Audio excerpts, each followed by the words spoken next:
थानाय जाहा सारिकनि दाम्बा दाम्बा जराव ट्राफिक अभियान चेंगमानी सिपाहीजला हांकुनि अंगै विशालगढ़ बाईपास हाईवे आजराव खोंसा मालखों TR01BV 0688 नाम्बारनि ओभार स्पीडो तंमाबाय मालखोंनो बथाग्रिखा नाय मोथां बेदेग्र लगे लगेनो मालखों बिशु काजा खरक ब्रे पुलिस रक बाय खामिया तंचा मुखलायका पुलिस रकनि स्पीडोमीटर बो सबाय खिबिका तै खरकसा डिउटिओ तंजा कन्स्टेबल नि शाखा बो याक्ति शाखा खरक ब्रे रकनि मुंगखा प्रबीर देवनाथ शिवपद चक्रवर्ती तपन देवनाथ तै पाल साहा यागुलो पातिमा थायो थांगै खरगबुरिनो विशालगढ़ थानाव हैंडओवर खलाय रहरका हिनि कक्तमा थुमनाय रकने बसकांगो शाइक नारिका SI डेविड देबबर्मा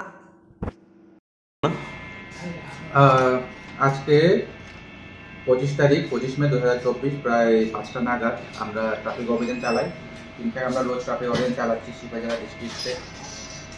তো 5টা নাগাদ আজকে আমরা যখন স্পিড রাইডার গান নিয়ে বিশালগড় বাইপাস হাইওয়েতে আমরা যখন চেকিং চালাই তখন একটা গাড়ি আসে, যে গাড়ির number TR01BV 0688 Hyundai grand আইটেন news. তো এই গাড়িকে ওভার স্পিড ভায়োলেশনের কারণে এটাকে আটকানো হয়। আটকানোর পর গাড়ির ভেতরে আসছিল 4 জন, তারা মিসবিহেভ করা শুরু করেছে আমাদের স্টাফের সাথে। তো ওদেরকে তারপর আমাদের ট্রাফিক জ্বালান মেশিন একটা ভেঙে দিয়েছে, আর তারপর একটা স্পিডার গান সেটাকেও ধাক্কা দিয়ে ফেলে দিয়েছে। তারপর আমি স্পটে যাই, স্পটে গিয়ে 4 জনকে আমরা ডিটেন করে আমরা ওদেরকে বিশালগড় থানাতে হ্যান্ড ওভার করি। স্যার কি নাম তাদের? তাদের নাম, একজনের নাম প্রবীর দেবনাথ, শ্রীপদ চক্রবর্তী, পাল সাহা, তপন দেবনাথ। স্যার বাড়ি কোন জায়গায়? তারা সবার বাড়ি রানীবাজার কেসে আনবে। কি গাড়ি ছিল স্যার? গাড়ি ছিল হিউন্ডাই গ্র্যান্ড আইটেন নিউজ।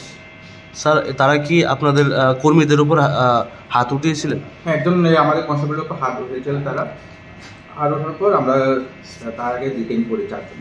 স্যার আপনাদের তরফ থেকে থানায় কি কোনো মামলা দায়ের করা হয়েছে এখনো পর্যন্ত? আমরা অ্যাকচুয়ালি একটা কমপ্লেন দিয়ে দিয়েছি, তো সেটা ইনভেস্টিগেশন করে হবে। স্যার তাদের মানে উদ্দেশ্যটা কি ছিল, এরকম ভাবে আক্রমণ করার কি কারণ থাকতে পারে? সেটা তো ঠিক বলা যাচ্ছে না, সেটা তো থানা স্টাফ তারা জানবে। তারা কি স্যার নেশাগ্রস্ত অবস্থায় ছিল?